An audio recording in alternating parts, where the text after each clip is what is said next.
private practice in Buffalo, New York, years before I did. And after that, he served as general counsel for the Bureau of Internal Revenue, the U.S. Department of Treasury, the Security and Exchange Commission, assistant U.S. Attorney General for the Tax Division, later the Solicitor General and the Attorney General of the United States, and then the Chief U.S. Prosecutor for the Nuremberg trials. That's an impressive resume. Years later, when he was a justice on the Supreme Court, Justice Jackson stated, quote, "Any lawyer worth his salt," today we would say his or her, "will tell the suspect, his client, in no uncertain terms to make no statement to the police under any circumstances." There's the title of my talk. I'm here to explain to you the surprising and somewhat counterintuitive and admittedly unlikely reasons why Justice Jackson was right. I'm reminded of this because I'm amazed, we're all amazed, by the frequency with which we see newspaper articles coming out all the time from people who really ought to know better, who say, well, I'll talk to the police. I mean, after all, I'm a senator. I'm O.J. Simpson. I'm an experienced, highly polished individual. I've got a lot of experience with public relations, even criminal defense attorneys. There was a local news story here in the Virginia Pilot just a couple of months ago about an experienced criminal defense lawyer who ended up getting convicted of criminal assault because he talked to the police. He was accused of having assaulted another attorney in the hallway. There were no other witnesses to this. A woman said that he grabbed her by the throat during an argument over a case. He denied it. At trial, it was his word against hers. He said, "I did not even touch her." But unfortunately for him, when the police had approached him earlier and said, "Would you be willing to answer some questions?" he said, "Sure, why not? I'm an attorney. I'm a criminal defense attorney. I'm savvy. I'm sophisticated. I've got oratorical prowess. I'm accustomed to dealing with the police, by all means." And then there was a conversation that was not recorded. When the case went to trial, it was no longer his word against hers, because when he testified at trial, "I never touched her," the officer took to the stand and testified, "Well, when I met with him, he said he did put his hand on her throat, but just as a joke." Then he had to take the stand again and say, "That's not true. I never said that. I never admitted to you that I..." Now it's his word against two people. Who's telling the truth? We'll never know for sure. But he was found guilty. Now, here's part of the problem. The heart of the problem, as Justice Breyer on the U.S. Supreme Court explained in 1998, is, quote, "the complexity of modern federal criminal law codified in several thousand sections of the United States Code, and the virtually infinite variety of factual circumstances that might trigger an investigation into a possible violation of the law make it difficult for anyone to know in advance just when a particular set of statements might later appear to a prosecutor to be relevant to some investigation." One expert on criminal law recently noted that estimates of the current size of the body of federal criminal law vary, although it has been reported that the Congressional Research Service can no longer even count the current number of federal crimes. That's right, even the federal government has lost count. These laws are scattered over all 50 pages of the U.S. Code, encompassing roughly 27,000 pages. Worse yet, these statutes often incorporate by reference to the provisions of administrative regulations. Estimates of how many such regulations exist are even less well settled, although the ABA thinks there may be nearly 10,000. Here's one of those 10,000 federal criminal statutes on the book that you probably never heard about. It's called the Lacey Act. 16 U.S.C. Section 3370 says it's a federal offense for any person to import, export, transport, sell, receive, acquire, or purchase any fish or wildlife or plant taken, possessed, transported, or sold in a violation of any law, treaty, or regulation of the United States, or any Indian tribal law, or any state, or any foreign law. People have been convicted in federal court for violating this statute because they brought back a bony fish from Honduras, not knowing that Honduran law, not American, but Honduran law, forbade the possession of the bony fish. People have been convicted under this law because they were found in possession of what's called a short lobster, a lobster that's under a certain size. Some states forbid you from possessing a lobster if he's under a certain length. It doesn't matter if he's dead or alive. It doesn't matter if you killed it or if he died of natural causes. It doesn't even matter if you acted in self-defense. Did you know that? Did you know it can be a federal offense to be in possession of a lobster? Admit it. Raise your hand if you did not know that.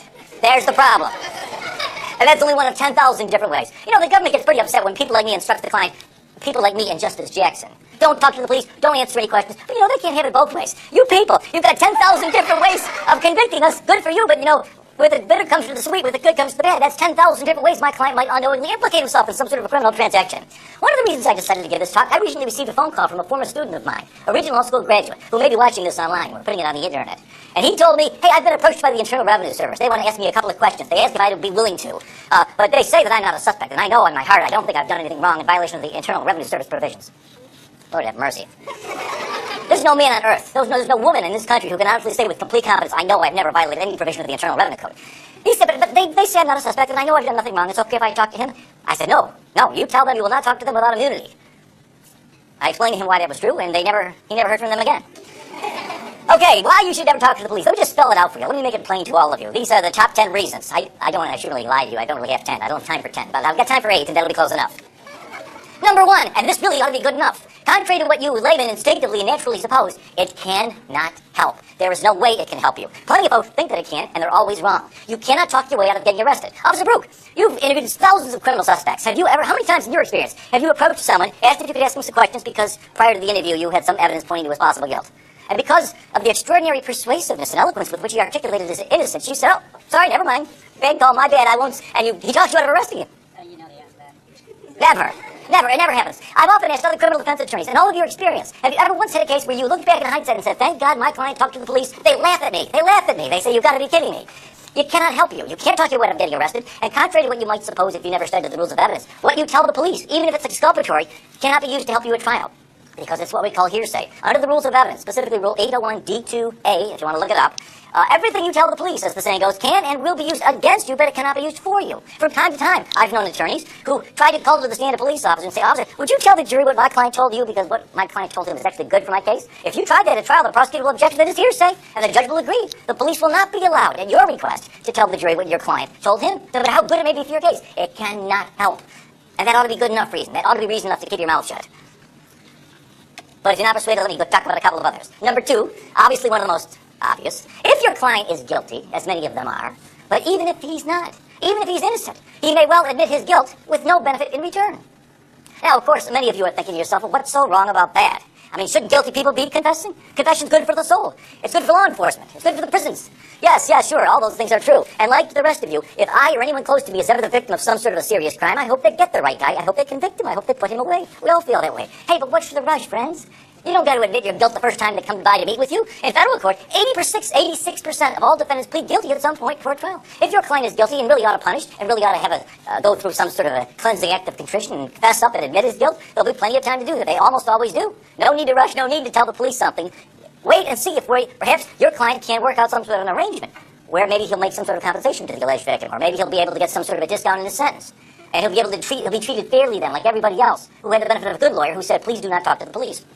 And don't forget, by the way, even if your client only admits things that the police already knew, you might think, well, what harm can it do? He says he wants to talk to the police. All he wants to do is admit that he was there, but the cops know that he was there. All right, go ahead and tell them. Well, how can it hurt? It might hurt if the police officer becomes transferred to Minnesota, or deceased, or injured, or comatose, or can't be located by the time of trial. The case will be dismissed if there's no confession. But if your client admits two things, that confession is freely admissible against him and can be a basis for getting him convicted all by himself. Senator Larry Craig can explain all this to you. The Innocence Project of the United States has confirmed that in more than 25% of all the cases where an innocent man was convicted and then later released from prison after he was exonerated by DNA evidence, in more than a quarter of those cases, these innocent people we know to be innocent, made incriminating statements, delivered outright confessions, or pled guilty. How do they do that? He'll tell us all about it, I trust.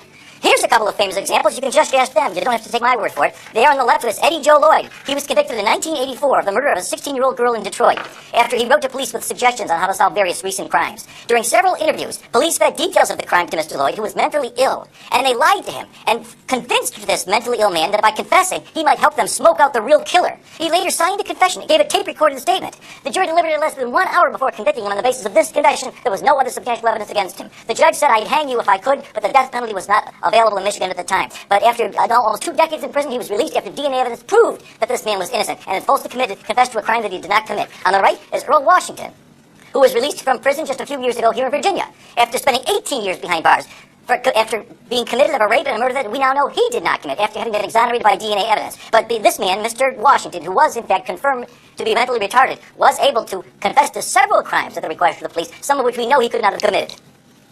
That's the problem. Some of you are thinking to yourself, well, none of this concerns me because I'm not guilty of anything and I never will be and I will never represent people who do. Okay. Let's talk to you people. You innocent folks. Those of you who have never committed a crime and never will, and none of your clients will either. And you wouldn't go out with a girl who did. Fine. You better not talk to the police either, okay? Because number 3, we'll put the guilty behind us. Forget about them. Let's talk about innocent people. Number 3, even if your client is innocent and he denies his guilt and almost entirely tells the truth, odds are good he will easily get carried away and tell some little lie or make some little mistake that will hang him.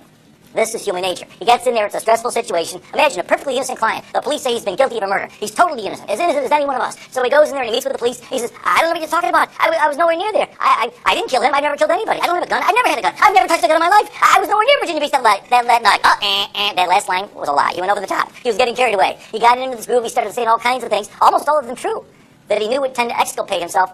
Then he got carried away and just said one thing that wasn't true. And unfortunately for him, they can prove that it wasn't true. He may be convicted on that basis alone.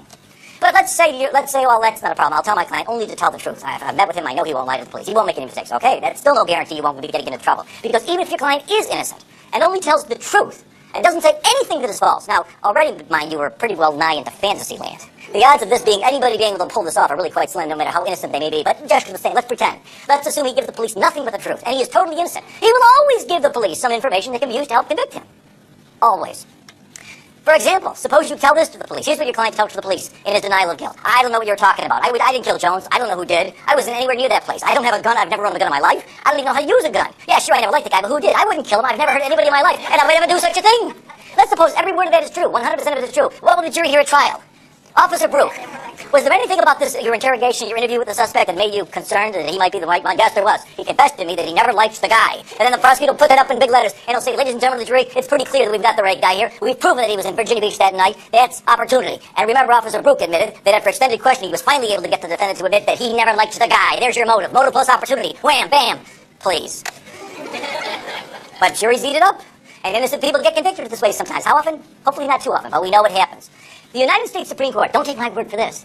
In Ohio versus Ryan, the Supreme Court of the United States said, quote, one of the Fifth Amendment's basic functions is to protect innocent men who otherwise might be ensnared by ambiguous circumstances. Truthful responses of an innocent witness, as well as those of a wrongdoer, may provide the government with incriminating evidence from the speaker's own mouth. See, it's not just some criminal defense attorney telling you this. Even the Supreme Court says I'm right. In fact, under the facts of that case, by the way, in Ohio versus Ryan, a child tragically was died, apparently the result of shaken baby syndrome. The question was who had shaken this baby to death.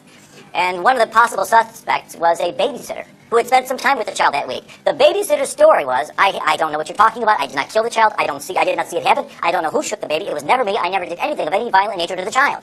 The Ohio State Court said, well, you've got no Fifth Amendment privilege. You, by your own admission, told the investigators that you've done nothing wrong, that you were not involved, so obviously your answers can't incriminate you. The United States Supreme Court reversed and said, well, that's not true. Even though this babysitter denies shaking the child, denies seeing the child die, denies knowing how the child died, this babysitter, by her own admission, apparently the government wanted to ask whether the babysitter might have been with the child at some point that week, during the week prior to the death. And that answer, although by itself not sufficient to convict anybody, could help convict her. That means she's got a Fifth Amendment right to refuse to answer the question the court held, because it could be used to help convict. Allman versus United States, the Supreme Court said, more than 50 years ago, eerily prophetic. They said too many Americans, even those who should be better advised, view this privilege as a shelter for wrongdoers. They too readily assume that those who invoke it are either guilty of crime or commit perjury and claim the privilege. That's not true, and it never has been. But it gets worse. Can it get worse? It can. Number 5. Even if your client is innocent and only tells the truth and does not tell the police anything incriminating, which, by the way, is almost impossible to pull this off. I mean, imagine talking to the police for 2, 3, 4 hours, and somebody like him can't somehow manage to extract from you something that could be used to help convict you. That'd be extraordinary. I don't think anybody's pulled it off. But even if you could pull it off, there's still a grave chance that his answers can and will be used to crucify you in a court of law if the police, no offense, don't recall his testimony with 100% accuracy. All right, now this brings us back to that pop quiz I warned you about. I told you earlier, remember, it's only been a few minutes, and you were up all night, and you were the subject of physical duress. You were in the relaxed setting of a classroom here. You were given heads up, advance notice that you would be quizzed on this. Question. We'll start with a couple of easy ones. Remember that article I read you about that? How many people did the police find shot to death last night at that Ocean View apartment that I told you about? A, 1, B, 2, C, 3, D, 4. Who says A? B. C. Get this, get that with the camera. Move that camera around. Look how many hands we've got there for C. Okay, D?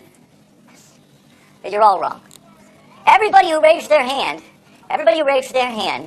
you are the kind of people who should never talk to the police under any circumstances for as long as you live. Why is C not the right answer, by the way? If you know, raise your hand. Yes. Excellent. I didn't say anybody was shot. I didn't say gun, bullet, shooting, firearms. Didn't use any of those words. But I don't blame you if you thought that I did. This is the way the human mind works. We hear things, we fill in details. I said gangland-style slang. That may or may not imply something, but it doesn't mean that anybody was shot. And that's the problem. You see, even if your client is innocent and only tells the truth and doesn't tell them anything incriminating, and his statement is videotaped, his answers can be used to crucify him. You might say, wait, how can that happen? I insisted, my insistence, I called the police and I said, look, if you want to talk to my client, you can talk to him, but only if you videotape the whole thing. I don't want there to be any debate between the two of you over what happened. Okay, we'll videotape the whole thing. If the police don't recall their questions with 100% accuracy, he'll be convicted on that statement alone. For example, suppose a man goes to the police, they say we're investigating a possible murder, a shooting, and the guy says, quote, I don't know who killed Jones, Officer Brook, with all due respect, it wasn't me, I've never touched or fired a gun in my life. How can that help incriminate this man? How can that possibly be used against this man to help convict him? You would think it's inconceivable. But it's as easy as pie. All the officer has to do is read the statement to the jury, and then the prosecutor says, Officer Brook, was there anything about that statement that confused you or surprised you? Yes, there was, he says in a moment of sinister high drama in the courtroom. And what was that? And then Officer Brook turns to the jurors and he says, I never said anything about a shooting. I said we were investigating a murder. He was the one who brought up a gun. Then you turn to your client says, that's not true, that's not true. I remember, he was the one, or one of the cops, I was with him for 3 hours, one of them in the car said something about, they said they had a witness that I was the shooter. Okay, I'll put you on the stand. And then your client testifies, no, they did tell me shooting. They mentioned it before I said anything about a gun. They brought it up first. And then the police said, that's not true. And now what, it's your word against theirs? For what? You're gambling with your client's life. And police officers can very easily make a mistake like that, just as so many of you did just a few minutes ago, about what you recall having heard me say something about somebody actually being shot. Police make mistakes, innocently, inadvertently, unintentionally. Any statement, no matter how exculpatory it may seem on its face, can be used to crucify you all by itself if the police are either willing to lie, not likely, or if they just have an innocent misrecollection of the details as to what they did and did not tell you before you told them what you said. All of these, by the way, all of these problems disappear if you take Justice Jackson's advice and say, thank you very much, officer, but no thanks. How about this one? Here we go. Now, here's the most surprising of all. I saved the most surprising one for last. Let's suppose you've got the following scenario. Your client's thinking about talking to the police. He acts like, he says, I've got nothing to hide. They think that I killed somebody in Virginia Beach last night. Well, and this is what your client tells you in confidence. I don't know who robbed that store. It wasn't me. In fact, I've got a pretty good alibi. I wasn't even in Virginia Beach last night. I was 4 hours away visiting my mother in the Outer Banks. Unfortunately, no, I did not pay for gas with a credit card. I used cash, and so I've got no witnesses that can prove I was there except my word, and of course Mama, for what that's worth, which is nothing. So your client says, so the police want to talk to me, and I want to seem cooperative, so what I'll do is I'll tell them that I was in the Outer Banks last night. Now, there's nothing on its face incriminating about any of that. Let's assume, by the way, that you believe with all your doubt, you've given your client a polygraph exam. You've known him for years, you've been going to the same Bible study for 30 years. You know beyond a shadow of a doubt that he's telling you the truth. And he's not admitting anything. He's not admitting motive, he's not admitting opportunity, he's not admitting that he was there. How on earth could this come back to haunt us? How on earth could this come back to be used against us? Be honest, raise your hand if you really think the answer to that question is, I can't see how it could possibly be used against me.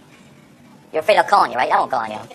Well, you're wrong, you're dead wrong, you're always wrong. Everything you say, every time you talk to the police, you will regret it.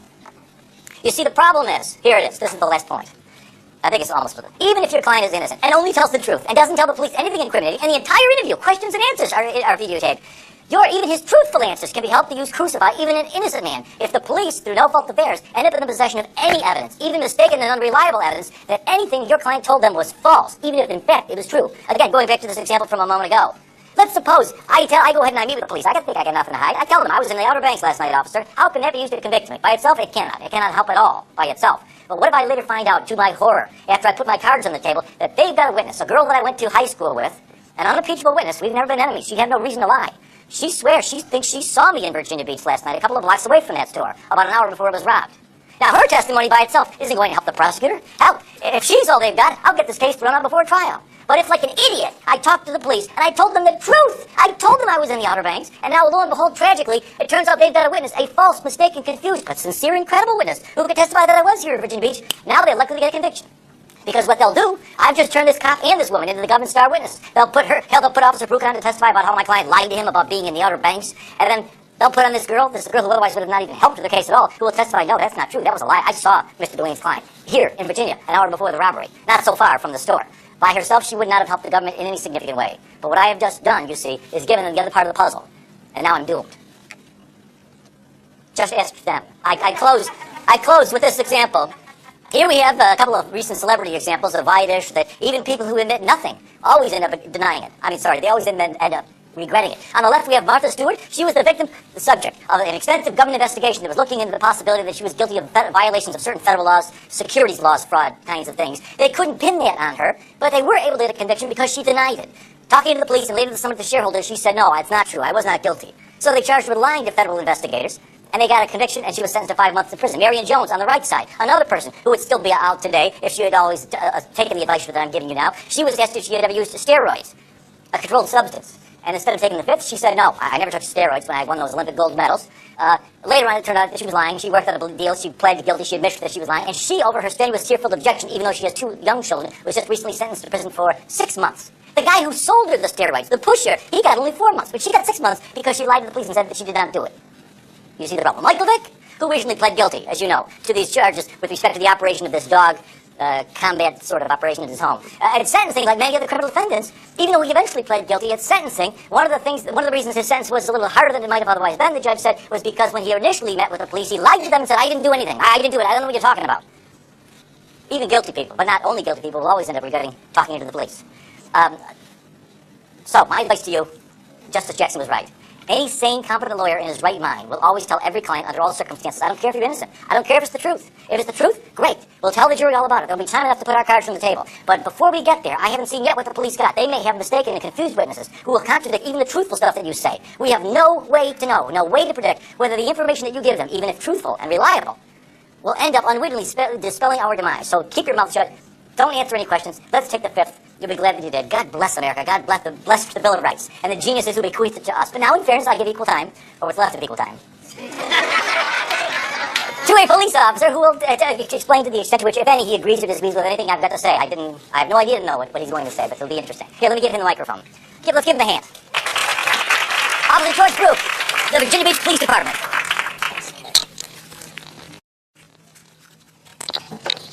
I cannot talk that fast. Not even interviewing. I'm going to take the podium here, Professor. So I took notes on some of the things you said.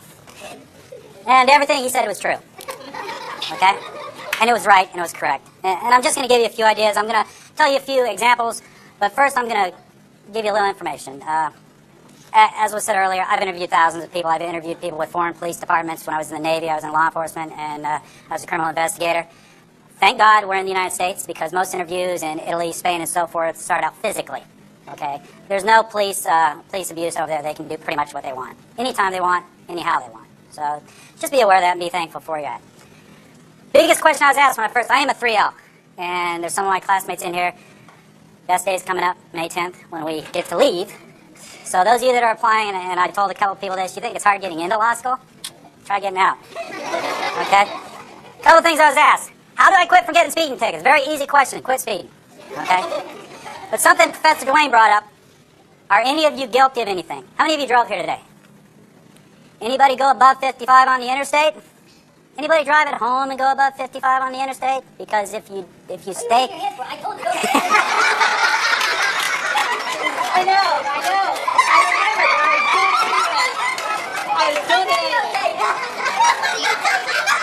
I did it intentionally. And there you go. And people are inherently honest, and that's their biggest downfall. Okay, they really are. Or they want to tell their story. And if you drive 55 on the interstate where it's 55, the only thing you're going to do is meet the person behind you because they're going to rear end you and you're going to get run over. Okay, so that's a fact. But everybody does something that they can get in trouble for. I can follow as a police officer when I was in uniform. I could follow a car however long I needed to, and eventually they're going to do something illegal, and I can pull them over, and justifiably illegal to pull them over with. So just be aware of that. Don't think you're so innocent in such a thing. When you get stopped for a traffic ticket, everyone likes to be somewhat honest. And what's the first thing the police officer asks you? Do you know how fast you're going? If the speed limit's 35, you'll say, 38, 40, because you want to be kind of honest even though you're doing 50. You just said 38, 40. You just admitted to breaking the law. You just confessed.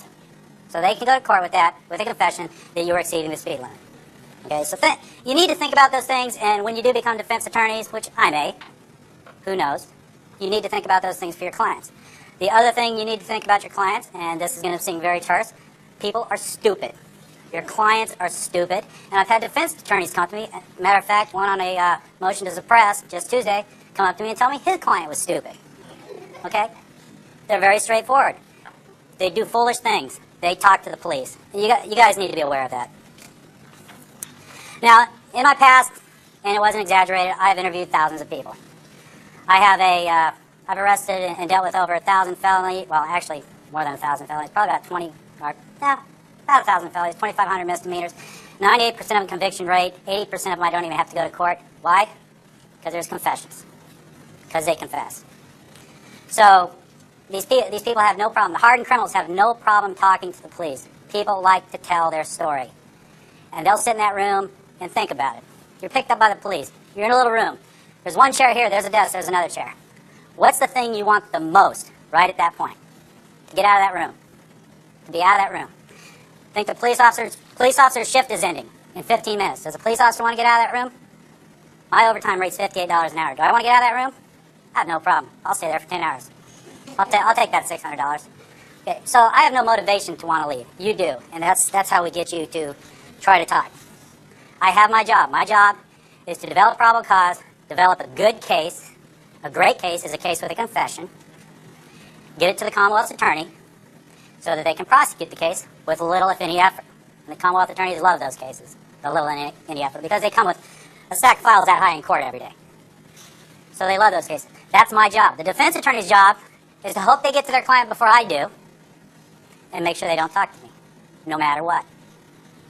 Give you an example, and this will go right along with what Professor Duane was putting up his examples. I had an interview that went something like this. Were you involved in the burglaries? No, I had nothing to do with them. You didn't have anything to do with them? No. You were in a car with all this stolen stuff in it? You had nothing to do with that? No. You knew it was there? Yeah. Okay, now we got possession of stolen property, felony, okay? But you had nothing to do with it? No. So what did you need the money for? I had to pay some of my court costs from another thing I got in trouble for. Oh, so he took the money from stealing stuff. I have enough to charge him now with burglary. Simple as that.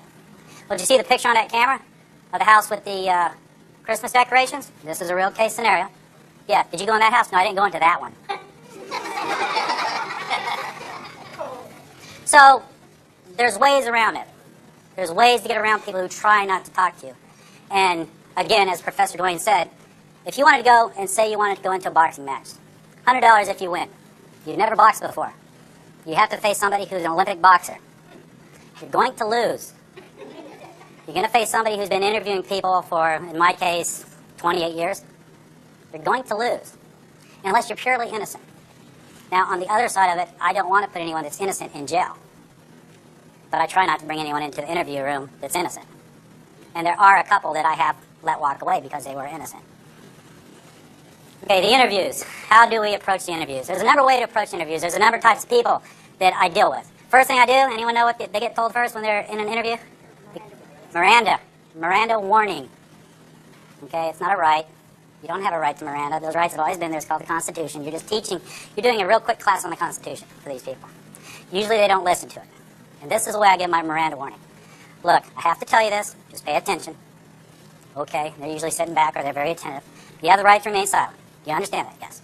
Anything you say may be used against you in a court. I don't have to say it will be. I say it may be. Okay, and they get that. You have a right to an attorney, and if you can't afford one may be appointed to represent you. Got that? You can decide not to quit talking to me at any time and exercise these rights. You understand that? Sure. Now, before I do the primary thing that's needed with those rights, and that's to get a waiver, I say, now, before you say anything, let me tell you what I know. And over all the time I've had to put together what this individual was supposedly involved in, and I only say supposedly because Professor Duane's sitting over there, that this individual was involved in, I will tell the story that I've put together, and it'll be pretty close to what happened. And I can see that it's pretty close to what happened because that individual starts slumping down in their chair. They'll put their hand to their face, doing this in their mind, oh my God, I'm going to jail forever. Okay? And I can see it. And I said, now that you know what I know, do you want to talk to me? And why do I do that? Because if I didn't do that, is if I said, do you want to talk to me, they'll say no. So I give them the time to think about it, and then comes the next phrase. Now, before you start talking to me, let me tell you the difference between a lie and a truth. If you lie to me, and I get before the judge, and I tell the judge that you were dishonest with me, that's just not going to make them happy. But if I get before the judge and tell him you're honest, straightforward, willing to take responsibility for your actions, that is going to help you. That's not a lie, though. That is true. In Virginia Beach courts, it will help them. You know, they may not get 5 years, they may get 3 years. They're still going to prison, or they're still going to have a felony, but it will help them. And then I have to determine what kind of person I am. And there's two types. There's the one, like I mentioned to you earlier, where I have to talk to them about different things, get into their own skin, as the word is, and try and get them to talk to me and discuss things. I had a sexual assault case. I had to talk to the guy how hot the woman was, and I understand where he was coming from. And when I said that, we were buds. And he started talking to me. And he's still sitting in prison. Okay? So you've got to get in there and you've got to go place. The other side is, I can't try and act like that individual acts. Okay? I can't try and act like what we call lovingly a hood rat. I can't try and act and talk like him. Because I'm an older white guy. We don't talk like that, and that would be an insult. And you can't insult people. It doesn't matter who they are. It doesn't matter where they grew up. It doesn't matter where they're from. You can't insult people like that. You have to be yourself. So you have to get into their mindset and the way they're thinking and have a discussion with them. The other type of person is the one that likes to tell stories. This young man, great man. I love him to death. He didn't go to jail because I went to bat for him, because I felt sorry for him. He was a newlywed. He was having money problems. Former Marine. I said, tell me what happened. And he told me this beautiful story about what happened. What he had done is he had sold a piece of equipment that his ex-employer had that he had stolen. Told me the beautiful story of what happened about him finding it on the side of the road and all that kind of stuff. And I didn't even question about him after he finished his whole story. Very unplausible, but very beautiful story. I sat there and listened to it for 15 minutes. I looked at him and I said, "You stole the stuff from your boss, didn't you?" "Yes, sir, I did." I had nothing. I really had nothing except the fact that he had sold it. So there's those types of people. And then the third type, the one who tries to be the hood, who tries to be the criminal, who cries like a baby when they walk into jail, but when they're on the street, they're as tough as rocks. You go in there with your paperwork, you sit down, and you just start doing paperwork. And usually I have a videotape sitting on top of it, just for measure, so they think I have a videotape. And you just sit there. Don't tell them Miranda. Just sit there and wait for them to start talking, because they will. They want to talk. People want to communicate. They hate silence. That's why when people speak, you hear, when they're talking, because they need to fill that void with something. People hate silence. So that's the other one. A couple of tricks of the trade, and I'll share this with you for when you may go in an interview room. If you're going to be attorneys, it could happen. Videotapes are wonderful things. I use a tape recorder. How many of you think if you saw a tape recorder, that would make you not want to talk? Yeah. They talk, and this is how I do it. I bring the tape recorder and say, "Look, I'm going to use this recorder because my writing's terrible. I can't read it if I write it down, so I'm going to use this. Is that all right with you?" You don't have to ask them. "It's all right?" "Yeah, no problem." So I turn it on. And they watch the tape recorder. And if I have a problem with the interview, I'll say, "I want to talk to you for a second, just off the record." Everyone here off the record? It's like a unicorn. No such thing. I pick up the tape recorder, I pick up the tape recorder and I go click and turn it off and set it right in front of them. And they look at the tape to make sure it's not turning. Interview rooms have microphones in them and video cameras, and everything that happens in there is recorded. My tape means nothing because I'm recording it anyways. And then I start talking to them quietly. And they start telling me stuff. And they do something like that, except it's crying. It's more crying. So that's another way. So you see how there's an unlevel playing field here. Even with the most educated individual, there's an unlevel playing field. If you talk to the police, everything's going to be written down. If you get pulled over for a ticket, they give you the ticket, and you pull off. You ever see the cop pull off right after you? Usually not. That's because on the back of their ticket, they're writing down everything you said. And it's going to come into court if you go to court. Everything that's said, I write down. Every phone call I make has to have a listening device on it. Is that illegal? How many parties need to know that a phone conversation in Virginia is being recorded? One. Me. I knew it was recorded. I get many, many confessions over the phone. Okay, back to the people. Yes, they're stupid. Okay, people are stupid. I had a young man who told me straight up, "I'm going to college. I'm going to law school. I'm too smart. You'll never find out what happened." Okay. He was going to Tidewater Community College. The law school of, I suppose. Tidewater Community College. He was the partner to the one who I told you the interview about just a little while ago, where I would ask him what he needed the money for. He was his partner. And he was very smart. So he thought. He thought he was a very intelligent individual. I ended up arresting him 5 times out of his house. His mother hated me. She liked me the first time. She apologized. She didn't really like me much the second time. It got to the point where she really hated me after that.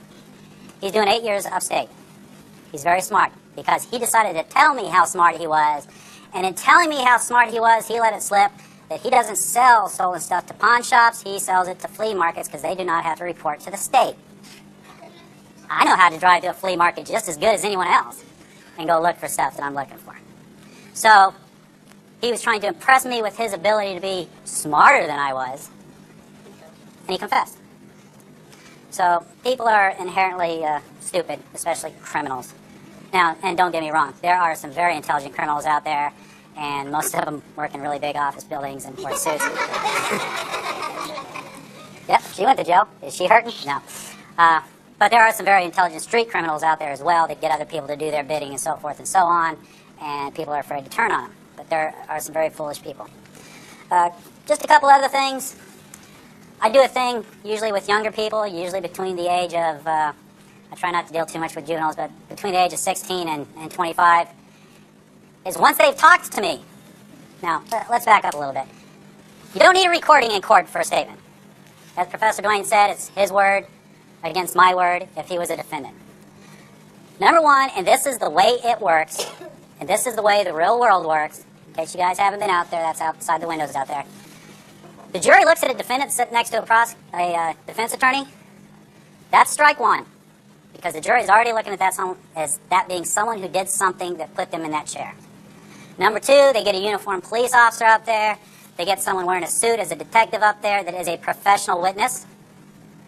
That's strike two. So now they have a professional witness against them. And then if they've confessed, that professional witness is going to sit there and read from his or her notes, the confession. That's strike three. Go get your orange jumpsuit. Do not pass go. Do not collect $200. So they have all the strikes against them. And I know you're innocent until proven guilty, but it's a jury of your peers. And the perception is if you're sitting next to a defense attorney, you have to prove you're innocent. And that's just the perception of a lot of the jury. No matter how many jury instructions they get, they still perceive that person is a hoodlum, is a criminal. And no matter how hard some defense attorneys try to put their clients in suits and have them sit up at the table